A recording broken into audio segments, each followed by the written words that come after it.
ఉంది. ముందుగా భారతదేశ ప్రధాని నరేంద్ర మోడీ గారి జాతక బలం ఏ విధంగా ఉంది? ఎందుకంటే రాజు బలంగా ఉంటే జాతక బలం బాగుంటే ప్రజల భవిష్యత్తు కూడా బాగుంటుంది అనేది ఒక నానుడి. కాబట్టి ముందుగా ప్రధాని నరేంద్ర మోడీ గారిది మనకు నాకు దగ్గర ఉన్నటువంటి డాటా ప్రకారంగా ఇది సరి అయినటువంటి డాటాయే, దానిలో ఏం తిరుగులేదు. నరేంద్ర మోడీ గారు అనురాధ నక్షత్రంలో 2వ పాదంలో వృశ్చిక రాశిలో పుట్టారు. వారు 17 సెప్టెంబర్ 1950లో పుట్టారు. వీరికి ఇక్కడ లగ్నం చూస్తే వృశ్చిక లగ్నం, లగ్నము వృశ్చికమే, రాశి వృశ్చికమే. ఇక్కడ లగ్నంలో కుజుడు ఉన్నాడు. ఉచ్చ విశేషమైనటువంటి రుచక యోగము అంటాను దీన్ని.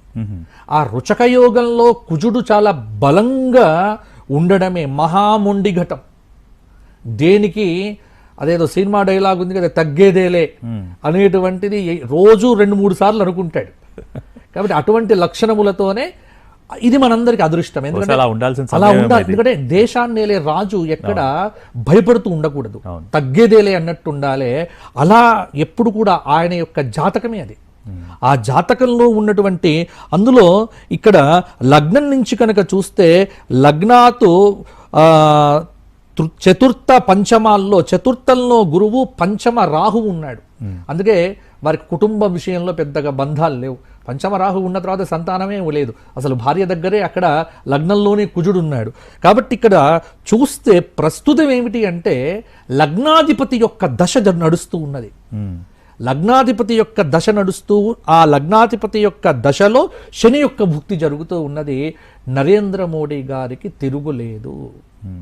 వారు ఏదంటే అది వారికి. కానీ చాలా జాగ్రత్తగా కూడా ఉండాలి. ఎందుకంటే అసలైనటువంటి సమయం ఆసన్నమైంది. ఇప్పుడు కనుక తను కొంత బ్యాలెన్స్ తప్పితే కింద పడతాడు.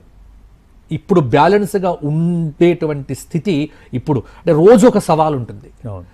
ప్రతిరోజు అమ్మయ్య ఈరోజు గడిచింది అన్నట్టుగానే నరేంద్ర మోడీ గారికి అయితే ఉంటుంది. కానీ ఈ సంవత్సరం దైవబలం అనేటువంటిది ఇక్కడ గుర్తుపెట్టుకోవాల్సింది. దైవబలం గోచారంలో బలం తక్కువ ఉంటే, జాతకరీత్యా బలం తక్కువ ఉంటే దైవబలం పెట్టుకోవాలి. ఆయనకు దైవబలం అనేటువంటిది పుష్కలంగా ఉంది. కాబట్టి నరేంద్ర మోడీ గారు చల్లగా ఉండాలి. 100 సంవత్సరం దీర్ఘమాయు.